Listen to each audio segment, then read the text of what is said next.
Welcome to the Smart Centre podcast on completing the wheelchair and seating referral form.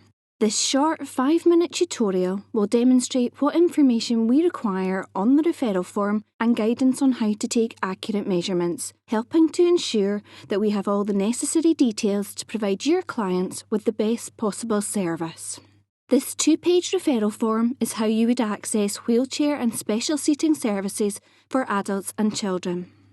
The first section, at the top of page 1, covers your client's demographic details. While it appears obvious that all this information needs to be completed, often crucial information is left out. In particular, date of birth, CAI number, full home address with postcode, and telephone number are all essential. Missing or incomplete information will result in a delay in processing the referral, and therefore a delay for your client. In addition to this, we need full details of GP, school or day centre if applicable, and as the referrer, your name and contact details. If possible, you should also sign and date the form. In the clinical information section, please provide us with as much detail on the client's condition as you can. For example, rather than just writing MS or CP, please explain to us how they are affected by their diagnosis. If you request a standard wheelchair or buggy, we will use the measurements you provide to issue a stock wheelchair. In order for us to provide your client with an appropriate size wheelchair, we must have accurate measurements of hip width, weight, and height. This is how we would advise you to take a hip measurement. Ensure you record the widest part of your client. Keep the measurement tape taut. Don't allow for additional space. We will factor this in when prescribing the size of wheelchair required.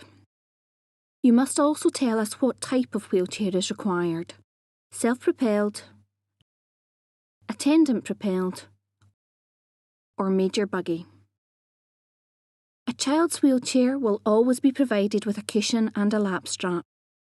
If these are needed for an adult, please put this in the additional requirements section. Other accessories are available, but these may require an assessment by one of our clinicians. Please specify the accessories you think may be needed in the additional requirements section. For patients 18 years and under, we require additional information which should be recorded in millimetres. Shoulder height, from seat base to top of shoulder. Head height, from seat base to top of head. Thigh length, from back of bottom to behind knee. Shin length, behind knee to sole of heel. Pelvic width, widest part as client sits. Again, you should keep the tape taut and record the accurate measurement. You should also advise if the wheelchair needs to have swing-away foot plates. If you have requested a stock wheelchair or buggy, we do not require any further information. Therefore, please post or email page 1 to the address as stated on the bottom of the form. If you have stated an assessment is required, you must now fill in the second page of the form.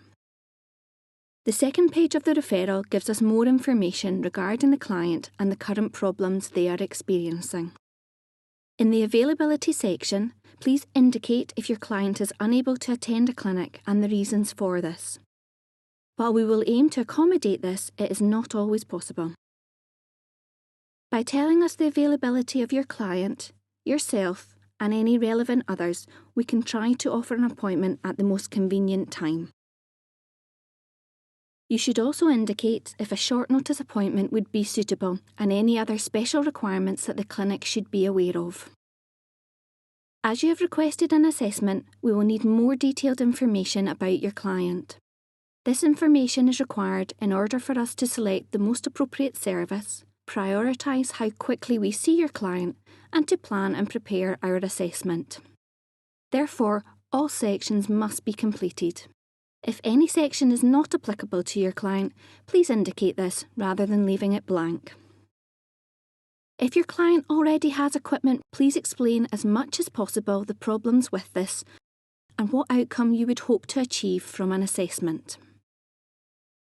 If you feel there is any other relevant information we should be aware of that will help us provide your client with the best possible service, please add this in the space provided. You should send the completed form either by post or email to the address provided at the bottom of page 1. We hope you found this video tutorial helpful. If you need any further guidance or would like to discuss the needs of a specific client with our clinicians, please contact the centre.